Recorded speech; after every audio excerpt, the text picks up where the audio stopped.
لله والصلاة والسلام على رسول الله وعلى آله وصحبه ومن والاه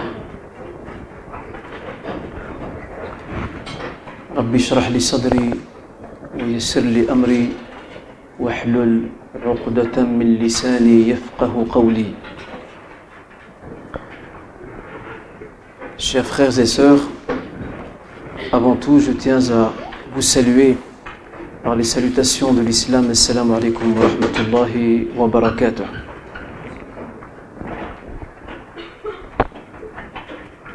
Je suis en réalité tout honoré d'être présent aujourd'hui avec vous dans le cadre de ces cours mensuels, dans le cadre de cette rencontre avec l'islam.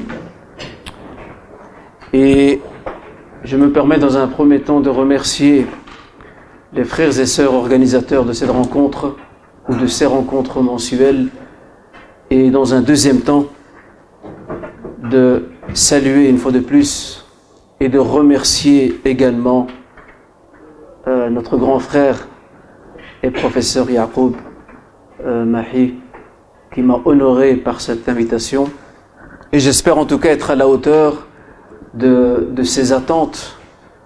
J'espère aussi être à la hauteur de vos attentes à vous toutes et tous, et en espérant que ce sujet que je vais aborder aujourd'hui dans cette part qui m'est impartie, que ce sujet puisse jouir de votre satisfaction, Inch'Allah.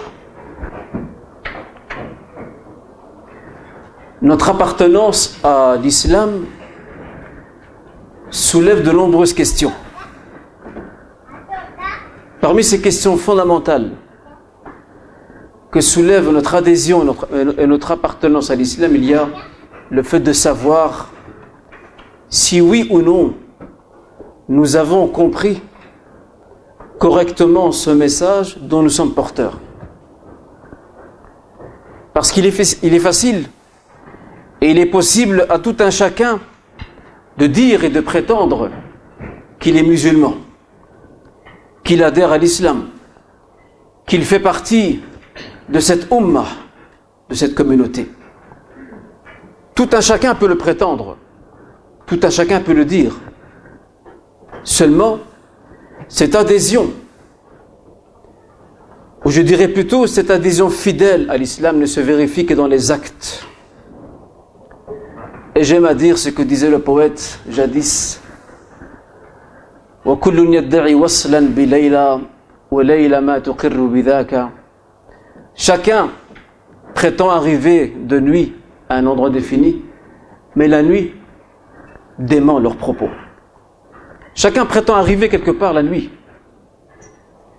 mais cette nuit même qui est témoin de notre chemin dément ce que nous prétendons. Donc il est important ici de se poser cette vraie question.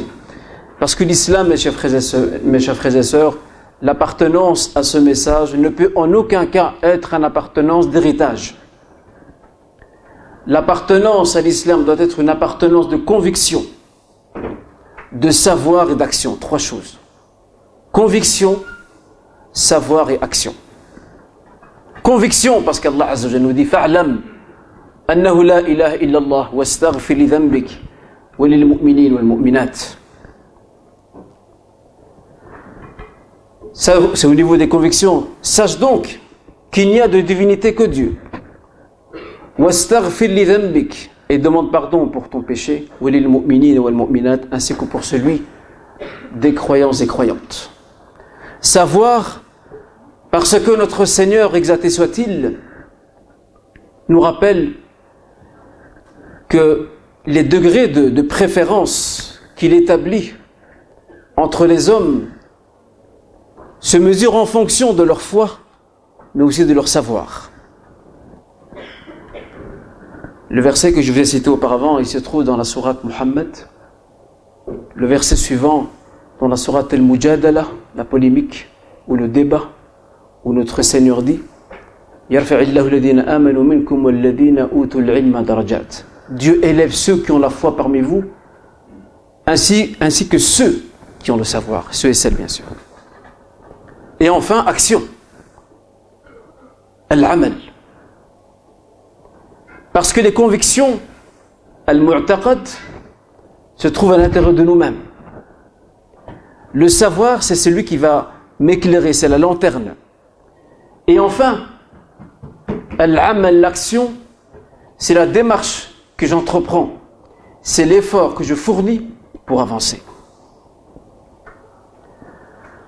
À ce sujet, nous avons un autre verset qui se trouve, lui, dans la sourate Al-Bara'a, At-Tawbah, la sourate le désaveu ou le repentir. Cette sourate comporte deux noms, dans lequel le Seigneur dit, s'adressant à son messager, mais aussi à travers lui, aux musulmans et à la communauté, en tout temps, en tout lieu.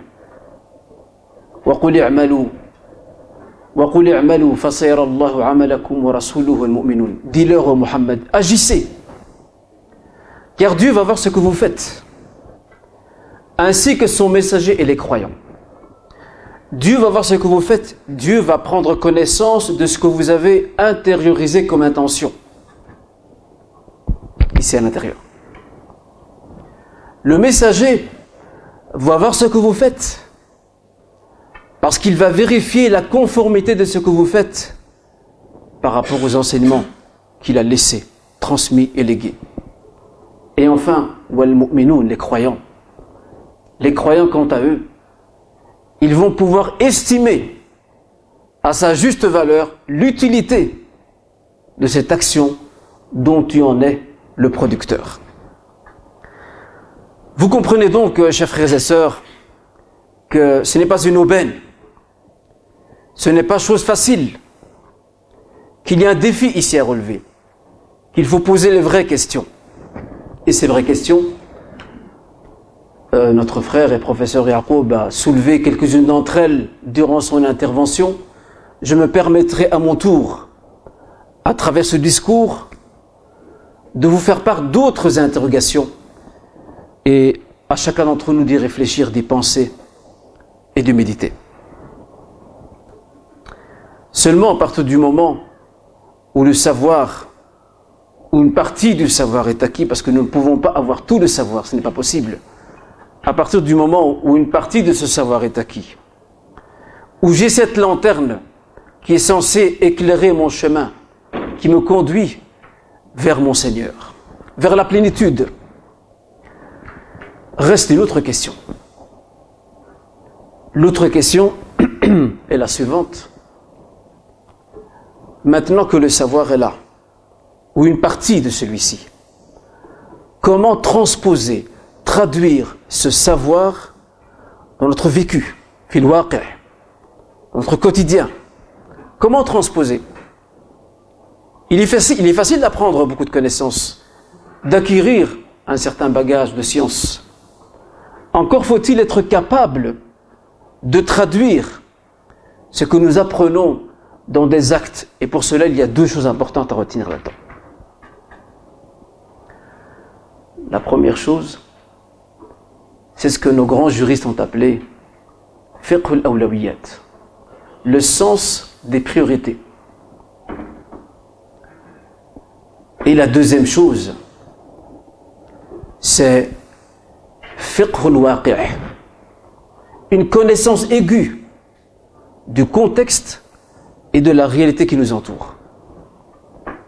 Si ces deux éléments ne sont pas présents dans notre démarche, nous risquons, à nos propres dépens, de causer du tort à nous-mêmes et à ceux et celles qui nous entourent.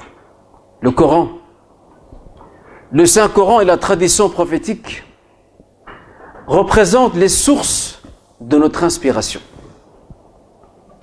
Il n'y a pas de doute là-dessus. Il n'y a pas de doute là-dessus. Le Coran et la tradition prophétique sont les deux sources d'inspiration et les sources qui éclairent et nous guident vers notre chemin. Le prophète sallallahu alayhi wa sallam accordait une importance particulière au Coran, al-Qur'an. Une importance très particulière au Coran. Parce que le prophète Mohammed sallallahu alayhi wa sallam vivait pour le Coran, avec le Coran, il vivait à travers le Coran. Et c'est comme ça qu'on comprend la parole de son épouse Aïcha. Dans Sahih Muslim, dans le recueil authentique de l'imam Muslim, Aïcha fut interrogée, on lui dit Kayfa kana khuluqu ar-Rasul sallallahu alayhi wa sallam. Quel était le comportement du prophète sallallahu alayhi wa sallam? Aïcha, qui est sortie d'une bonne école, qui a appris, qui a étudié, qui était éduquée par le meilleur des hommes, elle a répondu tout simplement, sans grand discours, ni embarras. Elle a répondu en toute simplicité, en toute spontanéité. Elle a répondu Kana khuluquhu al-Qur'an. Son comportement, c'était le Coran. Sa conduite morale, c'est le Coran. Et ici, j'ai une parenthèse très importante à faire. Cette tradition prophétique est souvent très mal comprise. Nous avons une approche quelque peu restrictive de cette tradition. Nous pensons que lorsque Aïcha, Ummul Mu'minin, la mère des croyants, Ummu Abdillah, lorsque Aïcha nous apprend que le comportement du prophète sallallahu alayhi wa sallam est le Coran, nous résumons cela à quoi? Nous résumons cela à la conduite morale de manière générale, à la bonne attitude, aux bienséances, etc. Mais en fait, il y a une partie de la compréhension du propos de Aïcha qui nous échappe quelquefois. Vous savez c'est quoi cette partie? Savez-vous seulement, chers frères et sœurs, quelle est cette partie? Je vous la donne, celle-ci. Kana khuluquhu al-Qur'an, son comportement était le Coran. C'est de comprendre aussi à travers la parole de Aïcha que sa relation avec le Coran était un comportement. Sa relation, la relation qu'il entretenait avec le Coran était un comportement en soi. Ça, ce détail nous échappe souvent. On n'y prête pas attention. Et même dans de nombreux livres d'éthique, lorsque cette tradition prophétique est mise en évidence, elle sert de référence pour parler et pour évoquer la bonne conduite, le bon comportement, les bienséances, l'éthique par lequel le musulman doit ennoblir sa conduite et son attitude. Mais on perd de vue souvent ces détails ou cet aspect qui est très important. Ça, c'est pour l'introduction.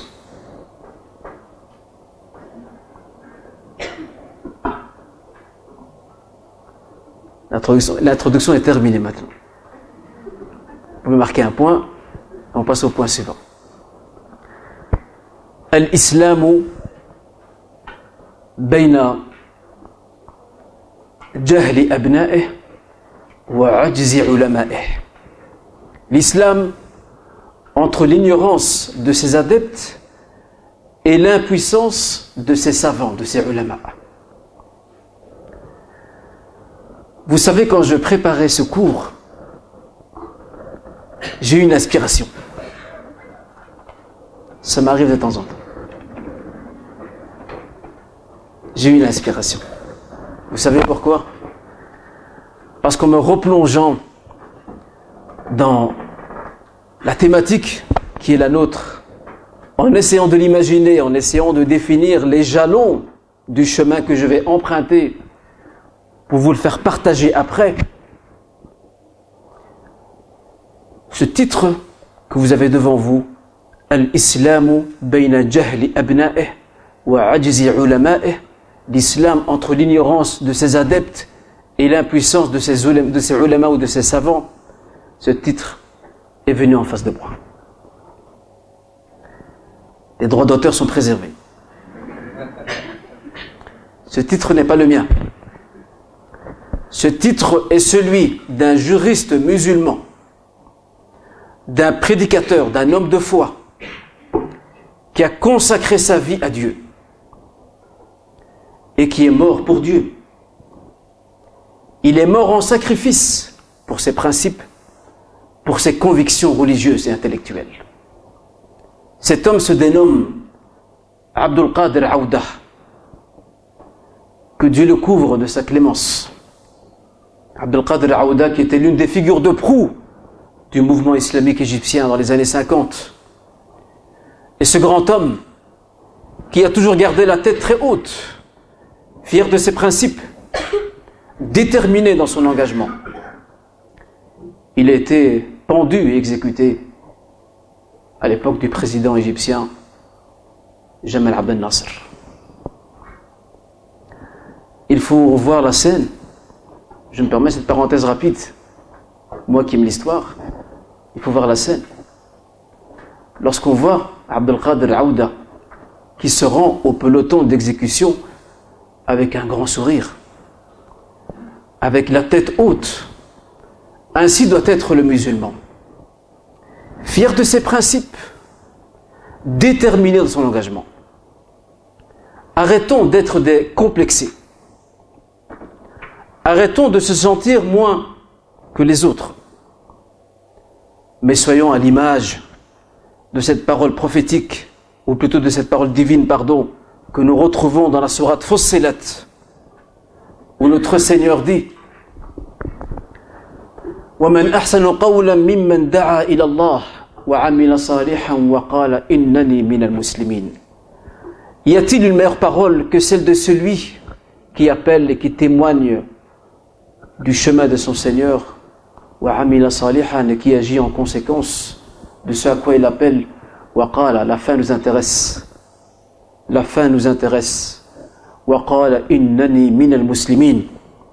Et il dit, je suis du nombre des soumis à Dieu, autrement dit des musulmans. Vous savez, l'histoire, mes chers frères et sœurs, l'histoire regorge d'exemples, de leçons.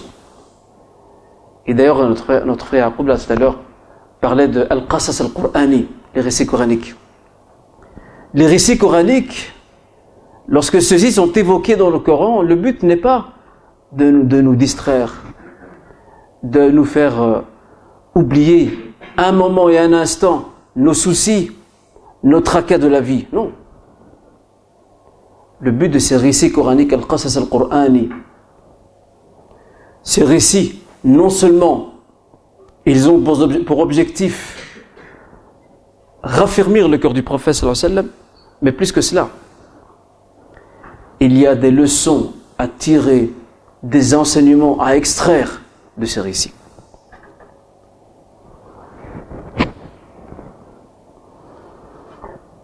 Cet auteur, Abdel Qadir Aouda, à son époque déjà, il se plaignait de ce phénomène qui se résume par l'ignorance des adeptes de l'islam quant au message dont ils sont porteurs et l'impuissance, l'incapacité des ulama, des savants, des docteurs de la loi musulmane à produire les réponses adéquates aux problèmes qui se présentent. Et je dirais tout simplement que ce qu'a dit Abdel Qadir Aouda, rahimahullah, que Dieu le couvre de sa clémence, cette parole ou ce titre qu'il a donné à son livre, ce titre n'a pas perdu de sa pertinence. Ce titre aujourd'hui est toujours d'actualité. Nous sommes encore dans cette situation où certains parmi nous, en tant que musulmans, nous n'avons pas saisi l'essence de ce message, et aussi dans la sphère de nos grands, de nos aînés, que sont nos savants. Il y a, pas toujours, mais quelquefois, une impuissance à trouver ou à proposer des solutions qui répondent au contexte qui s'impose. Dans mon intervention, ce qui m'intéresse dans ce titre, qui m'a inspiré, c'est la première partie du titre. La deuxième, elle a trait à ce que j'ai appelé Azbatul Khitab ad-Dini, la crise du discours religieux. Ça, c'est encore autre chose. Ça peut être un jour avec notre professeur Yaqub, je le charge un peu trop aujourd'hui. Notre professeur Yaqub, Inch'Allah, pourrions-nous peut-être aborder ce sujet qui est très pertinent et qui démontre à quel point cette crise paralyse la pensée jurisprudentielle musulmane contemporaine. Cette crise la paralyse. C'est un autre débat. Nos connaissances de l'islam sont très éparses. On a tous lu quelques bouquins, on a écouté des conférences, on a amassé une série de connaissances. S'ajoute à cela aussi quelquefois l'effet de l'éducation aussi, où nous avons une série d'informations au sujet de l'islam qui nous provient directement de l'éducation familiale. Les parents font le mieux qu'ils peuvent, certes, mais c'est un constat. Et bien entendu, lorsque nous plaçons une loupe au-dessus de ces connaissances que nous avons acquises, nous en ressortons avec une conclusion, après analyse et réflexion. Cette conclusion, mes chers frères et sœurs, c'est la suivante. C'est que ces connaissances éparses de l'islam que nous avons nous posent une question cruciale, et cette question cruciale est la suivante: avons-nous saisi le fait que ce message, ar-risala, que ce message est un message libérateur, émancipateur? Comment ça libérateur? Comment ça émancipateur? Comment pourrait-il être un message libérateur, émancipateur? C'est une bonne question. Il y a une réponse à ça. Il est libérateur et émancipateur parce que premièrement, et tendez bien l'oreille, chers frères et sœurs, à ce que je vais dire. Prêtez-moi votre attention, s'il vous plaît. Premièrement, il nous libère, nous émancipe de nos illusions et de nos doutes. Awham wa shukuk. Et il déverse sur nos cœurs la fraîcheur de la certitude. Baradul yaqin en arabe. La fraîcheur de la certitude. Et nous pouvons après cela répéter avec le prophète Jean, Yahya, lorsque notre Seigneur s'adresse à ce prophète, ce grand prophète de Dieu, Yahya, que la paix de Dieu soit sur lui, ainsi que sur tous ses frères prophètes qui l'ont précédé et qui l'ont suivi. Ya Yahya, khudhil kitaba biquwwah wa ataynahu al-hukma sabiyya. Aux gens, saisis le livre avec force, avec détermination. Wa ataynahu al-hukma sabiyya. Et nous lui avons accordé la clairvoyance alors qu'il était encore jeune, petit. L'islam est aussi un message émancipateur, libérateur, parce qu'il nous libère de nos impuissances.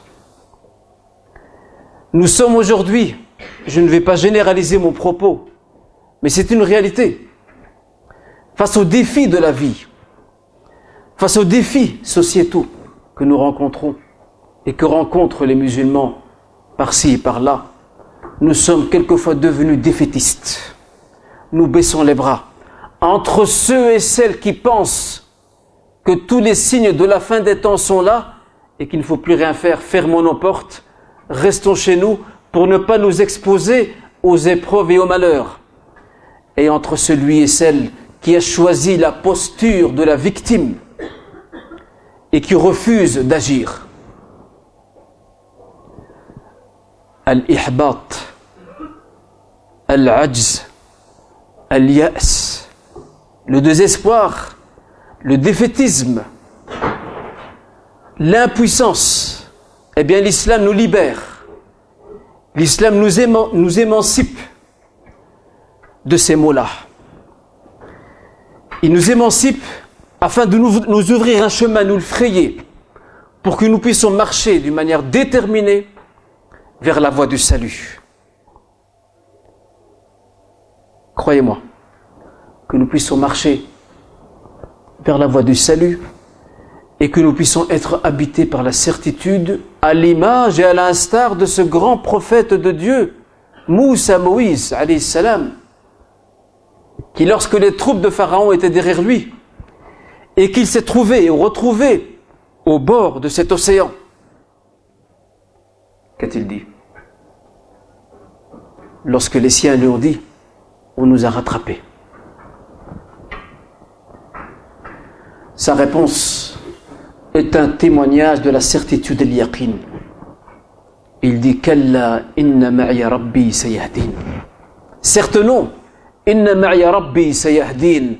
Mon Seigneur est avec moi et c'est lui qui me guidera. Alors, chers frères, chères sœurs, à chaque fois que tu es exposé à un défi, chaque fois que tu es confronté à un problème dont tu crois qu'il est insurmontable, rappelle-toi cette parole de Moïse, Moussa alayhi salam. Kalla inna ma'iya rabbi sayahdin. Certes, non, je ne suis pas abandonné à moi-même, je ne suis pas livré à ma propre personne. Inna ma'iya rabbi sayahdin, dans la sourate Les Poètes, sourate Shu'ara. Inna ma'iya rabbi sayahdin. Mon Seigneur est avec moi, lui va me guider, lui va m'éclairer, lui va m'inspirer. Et l'autre verset que j'ai cité juste avant, par rapport à Jean, Yahya, Ya Yahya khudhil kitab biquwwa, aux gens saisis le livre avec force. Ce verset vous le retrouvez dans la sourate Maryam, la sourate Marie. Aussi, et enfin, l'islam en tant que message nous libère et nous émancipe de nos conceptions erronées,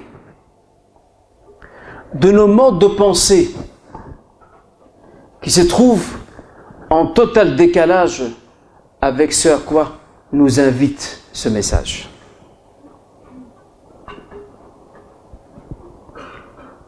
À partir du moment où nous nous sommes émancipés de ces conceptions erronées, que nous avons marqué une rupture avec ces modes de pensée tout à fait en décalage par rapport à la réalité du message, après cela, nous pouvons tendre l'oreille et prêter attention au messager, à Muhammad sallallahu alayhi wa sallam, pour qu'il nous enseigne, pour qu'il nous dise, pour qu'il nous informe qu'il a été envoyé avec la voix pure et celle de la douceur et la simplicité.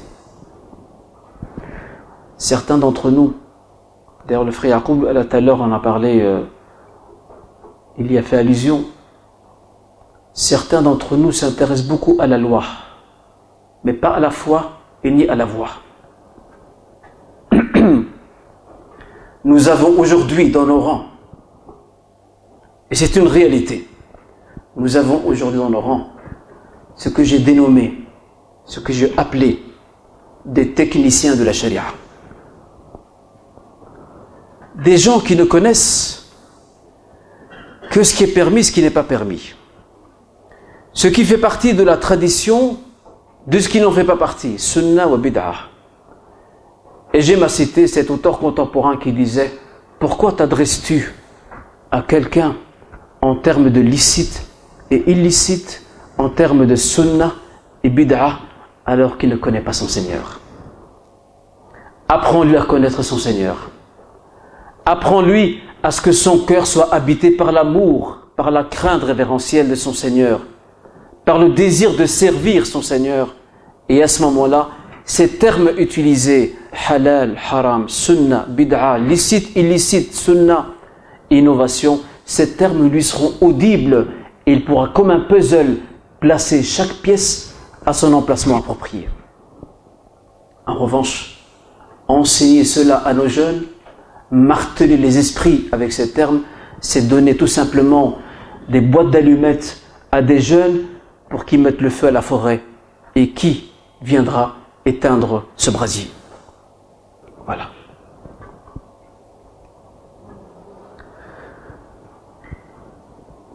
La libération, l'émancipation que nous propose l'islam nous invite à revenir aux choses essentielles. Commençons par la base.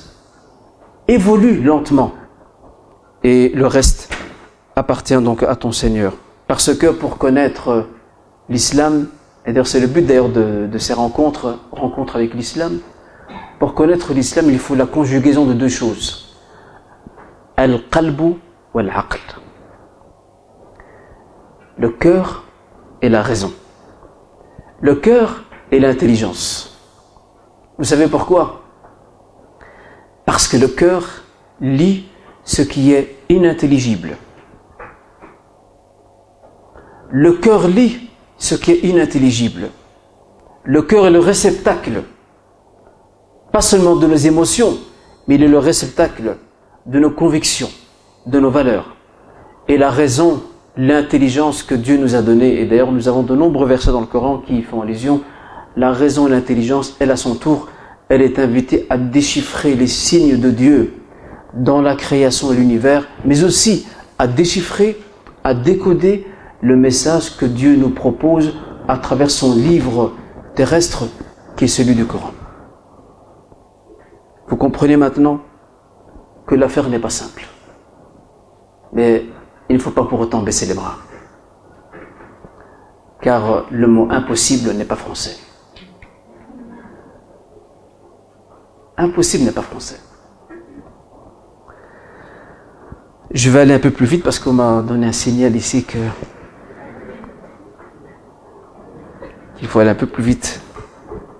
Alors je vais, Inch'Allah, essayer de précipiter mes pas sans tomber, sans trébucher. Le Coran et la tradition prophétique, chers frères et sœurs, l'un dans l'autre, nous l'avons dit là tout à l'heure, représentent la source ou les sources d'inspiration du croyant, de l'homme et de la femme de foi. Le Coran et la Sunna le Coran et la tradition prophétique ont été évoqués ensemble dans plusieurs versets, dans nombre de versets, ensemble. Nous avons un titre d'exemple dans la sourate Lava, sourate al-Baqarah, lorsque Abraham et Ismaïl finirent de construire le temple sacré de Dieu, Al-Kaaba. Tous les deux levèrent leurs mains en toute humilité et simplicité afin d'invoquer leur Seigneur, et parmi ces invocations qu'ils ont formulées et introduites comme requête auprès du Tout-Puissant, du Clément, de l'Omniscient, c'est de demander de susciter auprès de leur descendance un prophète qui puisse les éclairer. Rabbana wab'ath fihim rasulan minhum yatlu alayhim. Yatlu alayhim. Il va réciter quoi? Qui sait me dire qu'est-ce qu'il va réciter, ce prophète? Oh mon Seigneur, suscite auprès de ceux qui viendront après nous, suscite auprès d'eux quelqu'un qui est issu d'eux, ce n'est pas un étranger, qui va lire ou qui va les aider à déchiffrer tes signes.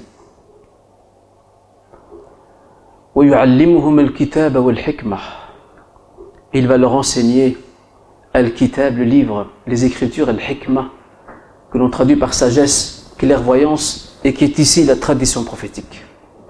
L'un ne va pas sans l'autre. Les deux sont étroitement liés. Lorsque dans le Coran, Dieu parle de Al-Kitab et Al-Hikmah, il parle de Al-Kitab, les écritures, le livre, et Al-Hikmah, la Hikmah ici, c'est la tradition prophétique.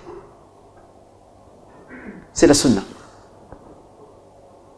Et ceci a été dit par l'imam, ce grand exégèse de l'islam, l'imam al-Tabari, Muhammad ibn Jarir al-Tabari, et aussi ce grand juriste de l'islam, ce grand méthodologiste du droit musulman, l'imam al-Shafi'i, Muhammad ibn Idris.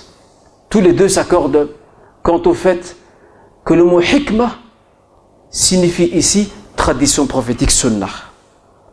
Il y a d'autres références, mais par souci de satisfaire notre modérateur, je vais tenter un temps soit peu d'aller plus vite.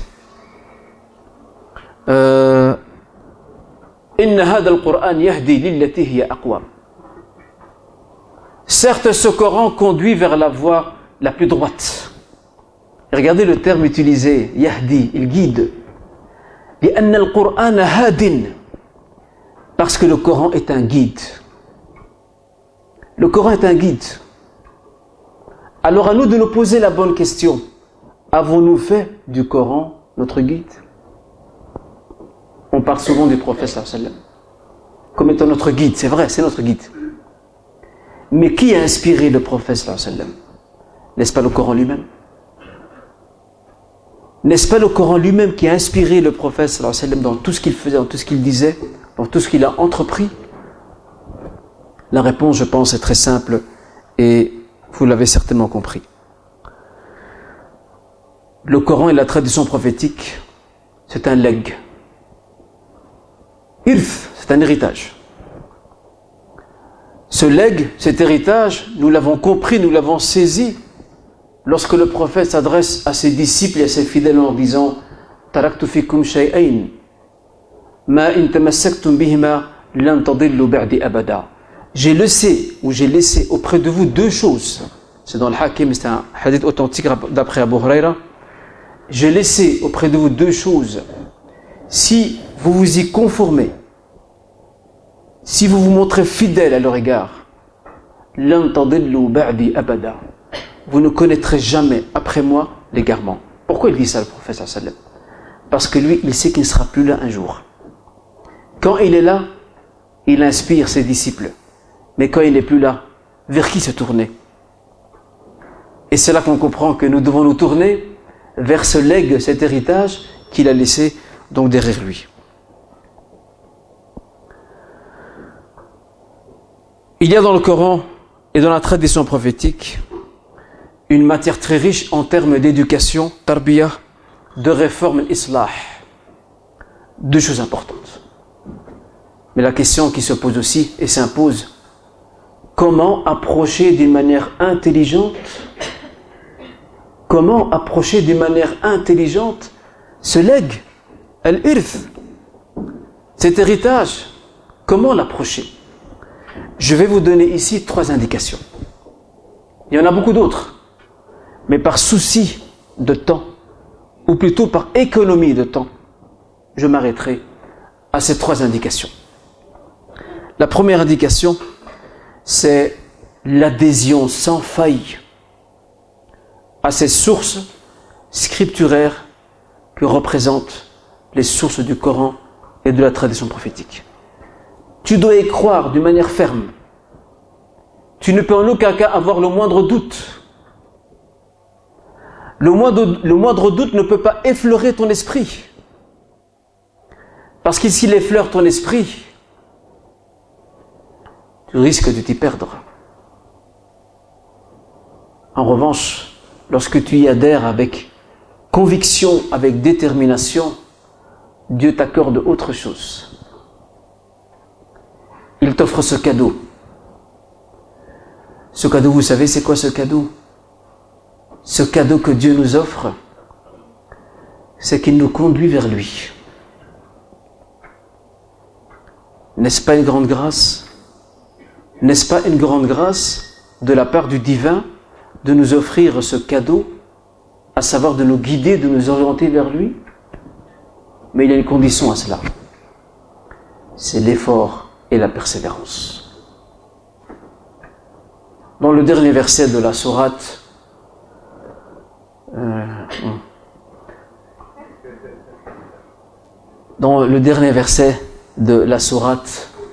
Al-Ankabut, l'araignée.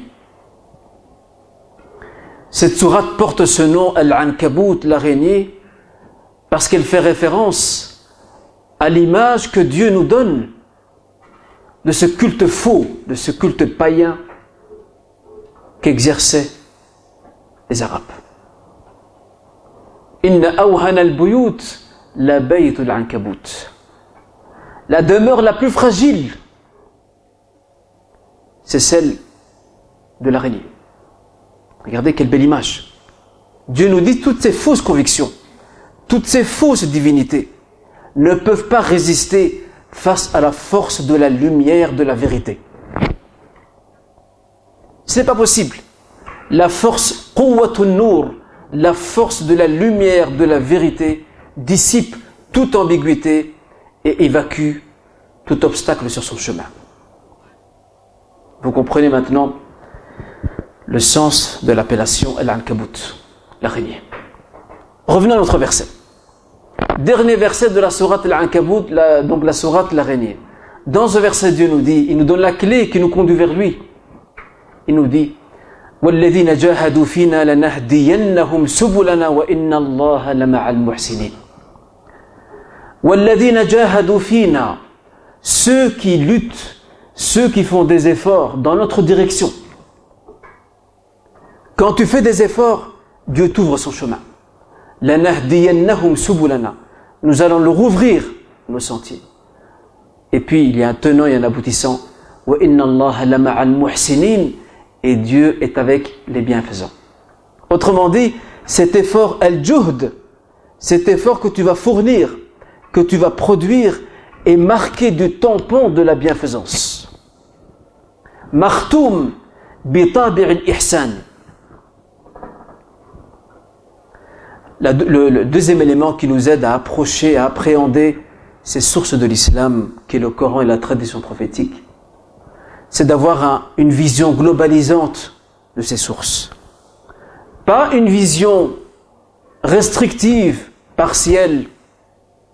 Ne pas découdre. Parce que les textes de l'islam, chers frères et sœurs, ressemblent exactement à un puzzle. C'est exactement cela. C'est comme un puzzle. Chaque pièce, elle a son emplacement. Si tu déplaces cette pièce ailleurs, tu vas ternir l'image du puzzle. Ou tout simplement, la pièce n'arrivera pas à s'installer, à s'ancrer, à s'enraciner.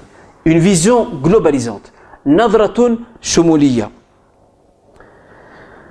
Parce que, comme je disais, prendre une partie de l'enseignement et délaisser l'autre, c'est altérer, c'est dévoyer le message. Et c'est ce qui arrive aujourd'hui souvent, malheureusement. Par méconnaissance, nous prenons une partie et nous abandonnons l'autre partie. Et lorsque nous prenons une partie et que nous délaissons l'autre, que se passe-t-il? Nous dévoyons, nous violons l'intimité et l'intégrité de ce message et de ces enseignements. Et si ce message devait parler, il nous dirait: ce que tu as fait à l'instant même ne répond pas à mon esprit et à mon essence. Ça ne répond pas. Et quand nous parlons de vision globalisante, nous ne pouvons nous empêcher de penser à ce verset dans la sourate Les Abeilles. An-Nahl. وَنَزَّلْنَا عَلَيْكَ الْكِتَابَ تِبْيَانًا لِكُلِّ شَيْءٍ وَهُدًى وَرَحْمَةً وَبُشْرًى لِلْمُسْلِمِينَ. Nous avons fait descendre Al-Kitab, le livre, pour clarifier toute chose, toute affaire. وَهُدًى, et un livre qui guide aussi. وَرَحْمَةً, c'est une clémence. وَبُشْرًى, c'est une bonne annonce, c'est une bonne nouvelle annoncée à ceux et celles qui emboîtent le chemin auquel les invite leur Seigneur. Vous comprenez, chers frères et sœurs, qu'à partir de ces éléments, j'arrive au troisième élément très rapidement, avant d'enchaîner. Aussi un troisième élément pour approcher ces sources de l'islam, ne pas séparer, ne pas provoquer cette rupture douloureuse, ce divorce entre a'malul qalb wal jawarih, entre les actes du cœur et nos actes apparents.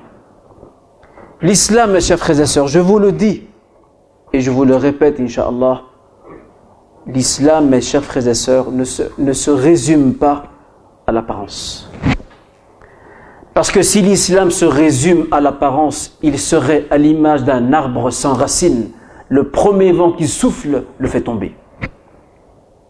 En revanche, lorsque l'islam est solidement enraciné dans notre cœur par les valeurs, par les articles de la foi, par cette confiance en Dieu, par ce yaqin, cette certitude, l'arbre poussera tout seul.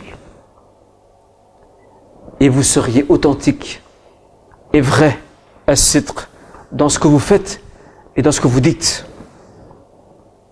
C'est important, ça. Et ça fait partie de notre éducation aujourd'hui. Il faut revoir nos modes d'éducation. Parce qu'on pense que c'est bon, il a laissé pousser sa barbe, il a un qamis, elle a porté un hijab, l'islam, c'est bon, la personne est arrivée au terminus. En fait, on dira à cette personne que ce n'est que le point de départ. Tu es encore à la station du début. Tu n'as encore rien fait. Il y a encore autre chose qui doit arriver. Donc ne pas séparer, chers frères et sœurs, entre les deux. garder cette symbiose, la conjugaison entre les actes de la foi. Écoutez bien, la conjugaison entre les actes du cœur et les actes apparents produisent ce que a dénommé un auteur contemporain Jamaliyatuddin, la splendeur de l'islam. C'est comme quand vous avez, par exemple, sur des estrades, si vous allumez quelques spots, quelques lumières, l'estrade ne sera pas bien éclairée. Mais si vous allumez tout d'un coup, quelle beauté, quelle élégance, quelle splendeur. Idem ici pour l'islam. Conjugué entre les actes du cœur, la sincérité, le dévouement, l'amour, l'humilité, la modestie, la compassion, et en même temps les actes apparents, la prière, l'aumône et d'autres actes que nous retrouvons dans nos enseignements. Si nous conjuguons les deux, nous ne pouvons qu'arriver à la splendeur de l'islam et nous serons de vrais témoins de l'islam. J'arrive vers la fin, Inch'Allah, si bien sûr... Bilal. Si mon frère Bilal, bien entendu, je sais qu'il a une tâche assez difficile et même quelquefois périlleuse de modérer donc cette rencontre. En tout cas, je lui demanderai beaucoup de patience et de persévérance avec moi. Et je leur assure que dans mon bateau, tout le monde arrive à bon port. La place du Coran dans le corpus de la tradition prophétique. Nous parlons souvent de la place de la tradition prophétique dans le Coran. C'est souvent comme ça qu'on aborde les choses. C'est une direction. Mais ici, je vous propose de prendre une direction inverse, d'emprunter le chemin inverse et de découvrir quelle place le corpus de la tradition a accordé au Coran. Parce que dans la première direction, qui est à contresens, qui est de s'intéresser à la tradition prophétique et Sunna al-Nabawiyya dans le Coran, on s'y intéresse pour démontrer que la Sunna, la tradition est complémentaire par rapport au Coran. Elle complète le Coran. Elle l'explicite. Comment avons-nous su qu'il fallait prier de telle manière? Les 5 prières, les ablutions. Où avons-nous découvert tous ces enseignements? À travers la tradition prophétique. Si vous parcourez le Coran, vous trouverez des textes généraux, des indications générales quant à la vertu de la prière, quant au fait que la prière était la voix des prophètes et messagers qui ont été suscités par Dieu. Mais la tradition prophétique est une traduction concrète, tarjamatun waqi'iyya, une traduction concrète des enseignements que nous retrouvons dans le Coran. La tradition prophétique est indissociable et inséparable du Coran. Et lorsque je donne l'exemple de la prière, vous pouvez prendre d'autres exemples qui vous plaisent, qu'il s'agisse de la zakat, l'aumône, du commerce, du mariage, de l'héritage. Il y a de nombreux préceptes qui ont été abrégés dans le Coran et qui se retrouvent détaillés dans la tradition prophétique. Ça, c'est une direction. Quand on s'intéresse à étayer et démontrer que la Sunna Nabawiyya, la tradition prophétique, est une source jurisprudentielle et de référence avec le Coran. Mais nous, aujourd'hui, ce qui nous intéresse, c'est le contraire. Et ça, c'est très intéressant, ça. C'est le contraire. Prenons le chemin inverse. Et le chemin inverse va nous permettre de découvrir avec beauté et splendeur la place qu'occupe le Coran dans la tradition prophétique.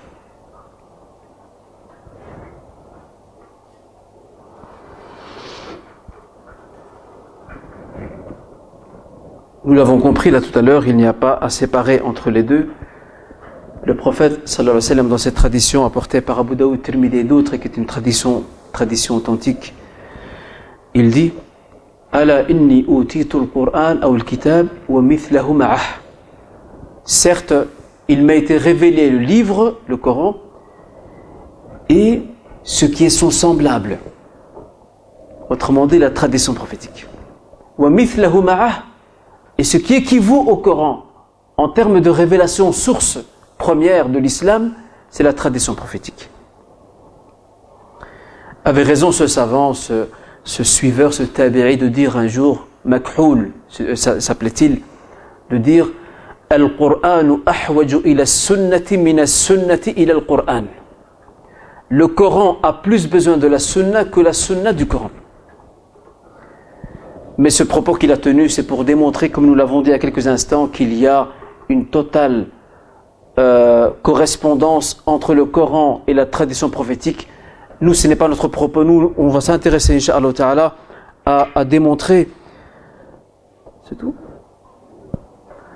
À démontrer, je dois négocier maintenant avec mon frère Bilal, à démontrer la place qu'occupe le Coran dans la tradition prophétique.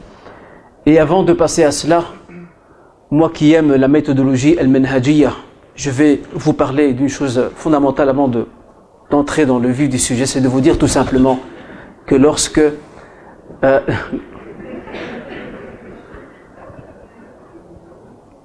que se passe-t-il?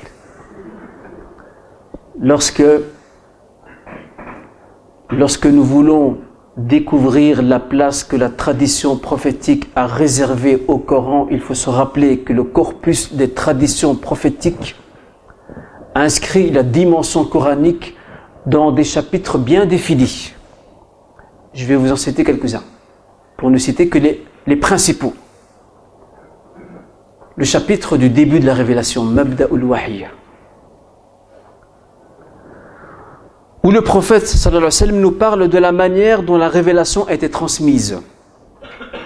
Le deuxième chapitre thématique, c'est Fada'ilul Qur'an, les mérites du Coran. Et là aussi, nous avons dans les corpus Dawawin Sunnah, dans les corpus de la tradition prophétique de la Sunnah, nous avons dans ce corpus, dans ces références, des chapitres distincts qui vont nous parler à partir de paroles prophétiques, de traditions prophétiques qui vont nous parler, nous évoquer les mérites qui reviennent à certains versets et à certaines sourates. Aussi, Tafsir al-Qur'an, l'exégèse du Coran. Parce qu'il faut savoir que dans l'ordre des choses, lorsqu'on veut approcher le Coran, nous nous intéressons à ce qu'on appelle Tafsir al-Qur'an et bil-Qur'an. Le Coran s'interprète d'une manière intrinsèque. Vous avez un verset qui est abrégé ici, vous en avez un autre qui va le développer. Vous en avez un qui est général, il y en a un autre qui va le délimiter dans le Coran même. Et le deuxième,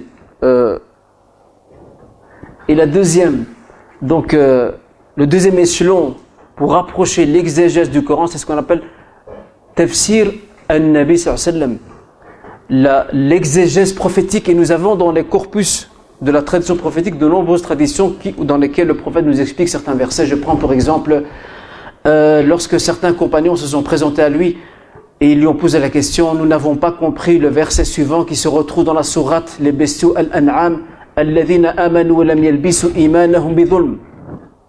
Ceux qui ont cru et qui n'ont pas fait revêtir leur foi d'injustice. Et c'est là qu'il se pose la question, ayyuna la yadhlimu nafsah, qui parmi nous ne s'est jamais montré injuste envers lui? Et le prophète de leur apprendre, ce n'est pas dans ce sens-là. Vous voyez, on ne peut pas être littéraliste. Ce n'est pas dans ce sens-là qu'il faut le comprendre. N'avez-vous pas entendu la parole de Luqman el-Hakim? Luqman le sage qui dit à son fils, Ya bunay, la tushrik billah, inna ash-shirka la dhulmun azim. Ô mon fils, n'associe point à Dieu, car le fait d'associer à Dieu est une grande injustice. Vous voyez comment le prophète sallallahu alayhi wa sallam a interprété ce verset à partir d'un autre verset. Il nous a éclairé pour que nous comprenions ce que signifie donc al-dhulm al-azim, la grande injustice. Je vais bientôt finir, Inch'Allah. Bientôt, Inch'Allah. Ok, ça va. Inch'Allah. Ah oui, ok, ça va, d'accord. Inch'Allah. Je vais faire vraiment un plongeon et... Tu peux faire la question-réponse. On va vraiment que tu d'accord. Pas de problème. Une phrase pour compléter. Une phrase, juste une phrase. Je vais aller très très vite. L'autre chapitre thématique, c'est celui de Ar-Riqaq. Ar-Riqaq, ce sont les traditions prophétiques qui parlent de spiritualité. Et le Coran, il y a une place, une maîtresse dans cette tradition prophétique, dans ce chapitre. Et j'arrive à la fin, Inch'Allah Ta'ala. Le dernier point, le titre du dernier point, je l'ai tiré d'un verset. D'un verset. Ce verset se trouve dans les débuts de la sourate Taha. Taha, ma anzalna alayka al-Qur'ana litashqa illa tadhkiratan liman yakhsha. Je n'ai pas fait descendre ce livre sur toi, je ne te l'ai pas révélé pour te rendre malheureux, mais pour qu'il serve de rappel à ceux qui craignent leur Seigneur. Et par rapport à cela, la tradition prophétique qui relève de la révélation, le Coran qui fait partie aussi de la révélation comme nous l'avons indiqué, le prophète sallallahu alayhi wa sallam a commencé sa mission par ce verset « Iqra ». Il l'a terminé, « Iqra » dans la sourate l'évidence al-Alaq. Il l'a terminé par un autre verset dans la sourate Al-Ma'ida, la table servie. Al-Yawma akmaltu lakum dinakum wa atmamtu alaykum ni'mati wa raditu lakum al-islam din. Aujourd'hui, j'ai parachevé pour vous de religion, j'ai complété pour vous mes bienfaits et j'ai agréé l'islam comme religion pour vous dans la sourate Al-Ma'ida. Et ce que je voudrais ici vous dire en passant, 23 ans de missionnariat, 23 ans d'intimité avec le Coran, 23 ans d'inspiration coranique, 23 ans durant lesquels il a enseigné, il a vécu, il a parlé, il a témoigné au nom du Verbe divin. C'est terminé? Depuis 10 minutes.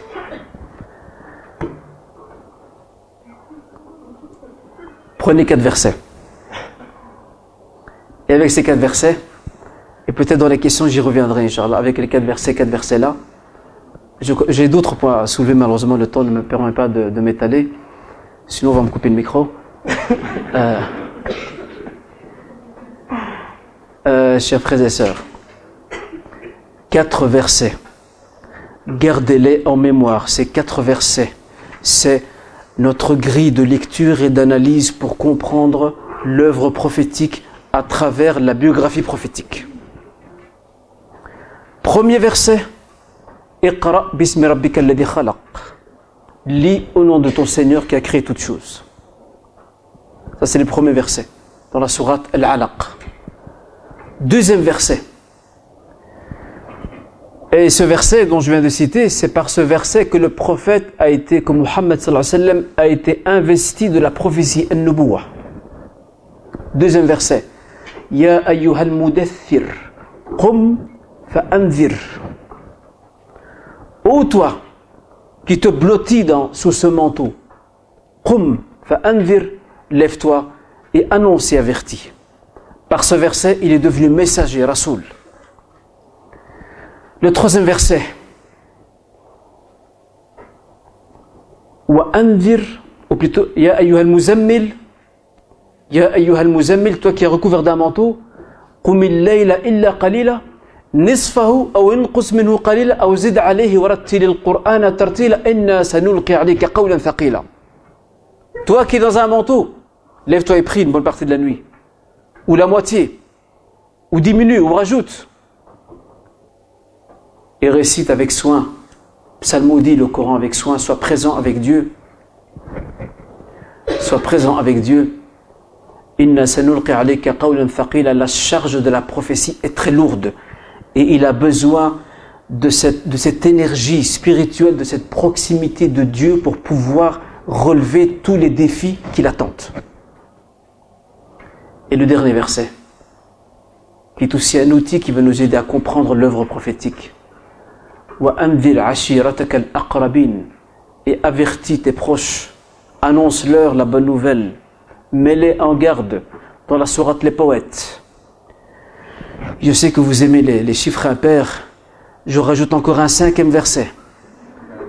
Celui-ci est dans la sourate Le Pèlerinage, vers la fin de la sourate Al-Hajj, dans lequel notre Seigneur dit لَقَدْ نَعْلَمُ أَنَّكَ يَضِيقُ صَدْرُكَ بِمَا يَقُولُونَ.